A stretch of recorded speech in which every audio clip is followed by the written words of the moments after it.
Alors pour Audrey, on va faire un maquillage sophistiqué. Elle a un visage qui est doux, un peu en fond de teint. Donc on va voir à quel point on peut sophistiquer un visage juste avec le maquillage. Elle va avoir des magnifiques lunettes qui vont aussi accentuer ça, et la coiffure aussi. Et plus les vêtements, ça va faire vraiment avant-après. Une toute petite rougeur ici, c'est une sensibilité de peau. Hein.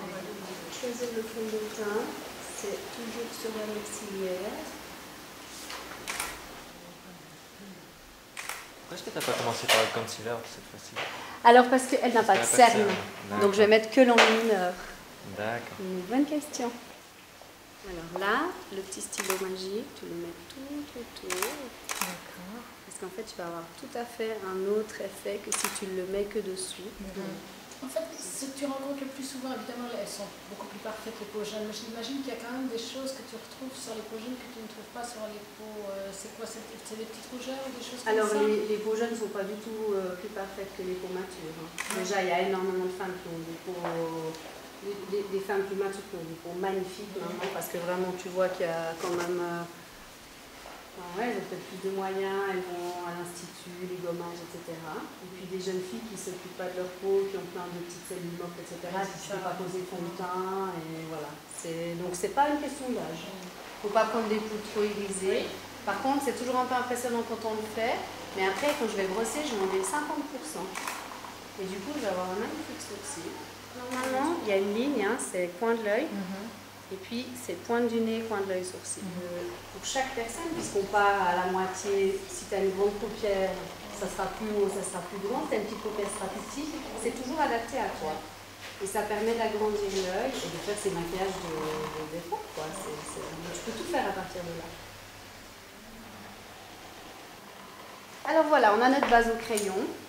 Et puis là, on peut commencer le travail. En fait, il ne faut pas voir la jonction des produits. Hein. Donc après, on peut remettre un peu de beige, mais il faut que tout soit dégradé. En fait, ton maquillage est levé comme ça. Donc, on va avoir un dégradé. Et l'eyeliner, ça doit donner la sensation qu'il y a plus de cils. Il ne faut pas qu'il y ait d'espace du tout, si tu veux, entre les cils et la peau. Alors là, je vais te montrer l'efficacité de ce que je t'avais dit. Hein. Voilà. Regarde, parce qu'elle a levé l'œil et puis du coup ça a imprimé. Alors regarde, je fais ça. Regarde, hop. Je gomme. Hein. Ça c'est vraiment une bonne astuce. Hein. Ça faut que tu gardes parce que si tu n'as ta palette noire, là tu vas adorer avoir cette astuce. Tu gommes ce que tu veux pas. C'est aussi des fois on se salit avec le mascara.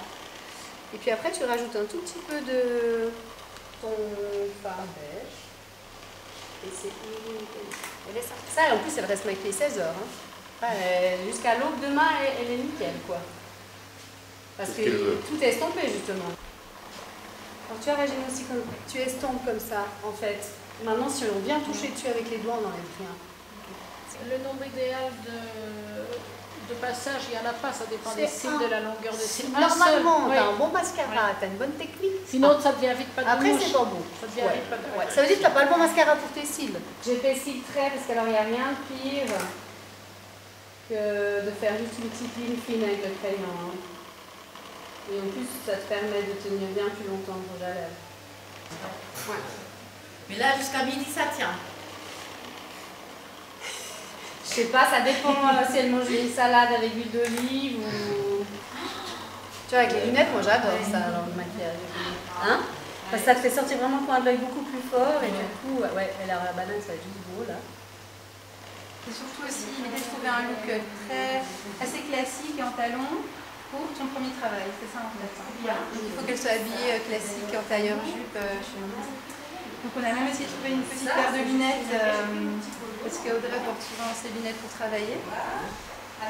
Et voilà, on part à la photo. Voilà. Très léger.